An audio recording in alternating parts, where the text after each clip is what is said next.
सरला के 3 बेटे थे, जिसमें से सबसे छोटा बेटा रोहित था। घर में रोहित ही शादी के लिए कंवारा बचा था। सरला उसके लिए लड़की ढूंढ रही थी। सरला की तलाश मोनिका नाम की लड़की पर जाकर खत्म होती है।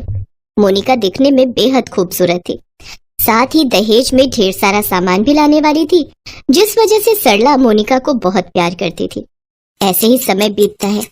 फिर एक दिन सरला अपनी बड़ी बहू कविता से कहती है, अरे बहू, जल्दी से काम कर ले, शाम को हमने मोनिका के लिए हार भी लेने जाना है और गहने भी तो देखने हैं उसके लिए। वो तो ठीक है सासू माँ, लेकिन आप छोटी देवरानी के लिए ही शॉपिंग करेंगी या अपनी बड़ी बहू को भी कुछ दिलाओगी? आखिर शादी तो हमारे देवर की है ना। तो जाकर अपने पति से मांग, नहीं तो अपने बाप के घर से लेकर आ। हमने क्या यहाँ पैसों का पेड़ उगाया है? मैं तो अपनी सबसे छोटी बहू, जो कि दिखने में बेहद खूबसूरत है और अच्छे घर से भी है, मेरे लिए खूब सारा दहेज ला रही है। मैं तो उसको ही सब दूंगी। तूने तो मेरे लिए किया ही क्या है? अच्छा जी, घर का सारा काम आपकी सेवा हम करें और आप कह रही हैं कि हमने आपके लिए किया ही क्या है? वाह वाह वाह वाह। कविता बहू, शादी ब्याह वाला घर है, बेकार का समय बर्बाद करने से बेहतर है कि सारी तैयारियां अच्छे से कर ली जाए। आज मुझे गहने बनवाने जाना है, फिर कल कैटरिंग वाले के पास जाना है, बहुत काम है मुझे। और रही बात तुम्हारी, तो तुम कोई आर्टिफिशियल ज्वेलरी पहन लेना। वैसे भी आजकल असली नकली में फर्क ही क्या है, सब एक जैसा ही तो है। रहने दो सासू माँ, इस दिखावे की जरूरत नहीं है। वैसे भी हमारे घर वालों ने हमें इतना तो देकर भेजा ही है कि हमें दिखावे की जरूरत ना पड़े। जरूरत नहीं है तो फिर मांग क्यों रही है? और मैं तो वैसे भी कह रही हूँ कि जो भी तुम्हारे पास है पहन लेना। चल अब देर मत कर और मेरे साथ सुनार की दुकान पर चल। थोड़ी देर बाद दोनों सास बहू सुनार की दुकान पर जाकर खरीदारी करने लगती हैं। तभी कविता की नजर वहाँ रखी पायल पर जाती है। वो अपनी सास से धीरे से कहती है, सासू माँ, ये पायल कितनी सुंदर लग रही है, प्लीज मुझे पायल दिला दो, मुझे और कुछ नहीं चाहिए। चुप रह, जब देखो कुछ न कुछ मांगना शुरू कर देती है। मैं यहाँ सिर्फ अपनी नई बहू के लिए शॉपिंग करने आई हूँ, फालतू खर्चा नहीं करना मुझे। सासू माँ, एक पायल की जोड़ी दिला दोगे तो क्या चला जाएगा आपका? मैंने तुझे कितनी बार कहा है शांति से खड़ी रह। चल अब चुपचाप से मेरी हेल्प कर नई बहू के गहने लेने में। मैं तुझे यहाँ इसीलिए लेकर आई हूँ, और अगर तू मेरी ये हेल्प भी नहीं कर सकती तो तू यहाँ से जा सकती है, अकेली ही शॉपिंग कर लूंगी मैं। बेचारी कविता अपनी सास की बातें सुनकर चुपचाप खड़ी रहती है। शॉपिंग करके जब वो दोनों घर आती हैं, तो सरला की मंझली बहू तारा उससे कहती है, सासू माँ, जब आप घर पर नहीं थी ना, तो एक साड़ी वाला आया था और आपको पता है उसके पास बहुत सुंदर कलेक्शन था। मुझे तो अपने लिए 4 साड़ी पसंद आ गई और 2 मैंने दीदी के लिए भी पसंद की है। अरे वाह। अब तुम दोनों मुझे एक बात बताओ, शादी तुम दोनों की है या मोनिका की? हमें पता है सासू माँ कि मोनिका और देवर जी की शादी है, लेकिन हम दोनों भी तो उसकी जेठानियां हैं, तो हमारा सुंदर दिखना भी तो जरूरी है।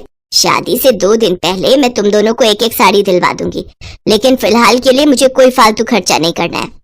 तो तारा बहू, कल तू उस साड़ी वाले को बुला ले। और हाँ, दोनों एक बात कान खोलकर सुन लो, कल की साड़ी कलेक्शन मैं सिर्फ मोनिका बहू के लिए ही लूंगी, और तुम दोनों को मेरी मदद करनी होगी तो सिर्फ इतना करना कि साड़ी पसंद करवाने में मेरी मदद कर देना। ये कहकर सरला अंदर चली जाती है। उसकी बातें सुनकर तारा और कविता को बहुत गुस्सा आता है। फिर वो दोनों किचन में खाना बनाने के लिए चली जाती हैं और खाना बनाते हुए आपस में बातें करते हुए कहती हैं, कविता दीदी, कुछ ज्यादा ही नहीं हो रहा सासू माँ का? वही तो, अपनी तो कोई वैल्यू नहीं है, सारा दिन काम हम करें और जो अभी आई ही नहीं है उसके लिए सासू माँ कितनी पागल हो रही है। अभी ये हाल है तो जब वो घर पर आ जाएगी तो हमारी तो कोई इज्जत ही नहीं करेगा। मैं तो कहती हूँ उस मोनिका की वजह से सासू माँ की ऐसी बेइज्जती हो कि सब देखते ही रह जाए, तब तो ये सब धरा का धरा ही रह जाएगा। वैसे मेरे दिमाग में एक जबरदस्त आइडिया है, अगर सब कुछ प्लान के अकॉर्डिंग ही हुआ तो फिर तो मजा ही आ जाएगा। अच्छा, ऐसी भी क्या बात है, मुझे भी तो बताओ। अच्छा ठीक है, सुन। कविता तारा को सारा प्लान बताती है। कुछ दिन बीत जाते हैं और शादी वाला दिन भी आ जाता है। कविता और तारा दोनों सज धज कर बारात में जाने के लिए तैयार हो जाती हैं। बारात मोनिका के घर पहुंचती है। मोनिका भी लाल जोड़े में लिपट कर मंडप में आ जाती है। मोनिका के गहने देखकर सभी मेहमानों के होश उड़ जाते हैं। सरला ने बहुत ही भारी भरकम जेवर अपनी सबसे छोटी बहू के लिए बनवाए थे, लेकिन कविता और तारा को ये देखकर बहुत जलन होती है और आखिरकार मोनिका और रोहित की शादी हो जाती है। मोनिका शादी करके अपने ससुराल आती है तो सरला कहती है, ये है मेरी मोनिका बहू, जो दिखने में मेरी दोनों बहुओं से ज्यादा खूबसूरत है। और शादी में जो गहने मैंने दिए हैं वो तो इसकी खूबसूरती पर चार चांद लगा रहे थे। ओले मेरी प्यारी बहू अब थक गई होगी। अरे ओ दोनों बहुओं, मेरी छोटी बहू के लिए कुछ खाने के लिए बना दो। और मोनिका बहू, तू अपने कमरे में जाकर आराम कर, तब तक ये दोनों कुछ बना कर ले आएंगी तुम्हारे लिए। गुस्से में बड़बड़ाते हुए कविता और तारा किचन में चली जाती हैं और मोनिका के लिए खाना बनाती हैं। फिर वो दोनों खाना बनाकर मोनिका को खाने के लिए देती हैं, लेकिन खाना खाने के आधे घंटे बाद ही मोनिका को बहुत तेज दस्त लग जाते हैं। वो बार बार शौचालय आती जाती है। शाम को सभी रिश्तेदार मोनिका की मुंह दिखाई के लिए आते हैं, लेकिन तबीयत खराब होने के कारण वो बाहर नहीं जा पा रही थी। ये देखकर सरला बहुत गुस्सा होती है और वो मोनिका से जाकर कहती है, ये सब क्या है मोनिका?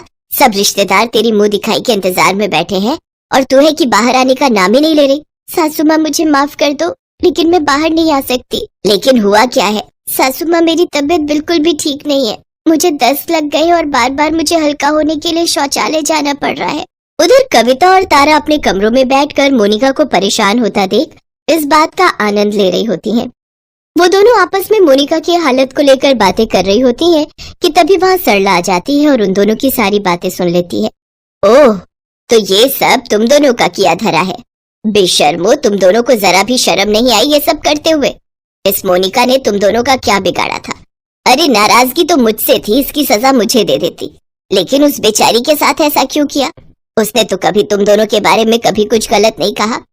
तुम दोनों को कोई अंदाजा भी है तुम्हारी इस हरकत की वजह से उस बेचारी की तबीयत कितनी ज्यादा खराब हो गई है? इसके बाद सरला मोनिका की मुंह दिखाई कुछ दिनों के लिए टाल देती है और डॉक्टर को बुलाकर मोनिका को दवाई दिलवाती है। हफ्ते भर बाद मोनिका पूरी तरह से ठीक हो जाती है। कविता और तारा को अपनी गलती का एहसास होने लगता है और फिर वो दोनों मोनिका से माफी मांगती हैं। फिर वो सभी हंसी खुशी एक दूसरे के साथ रहती हैं।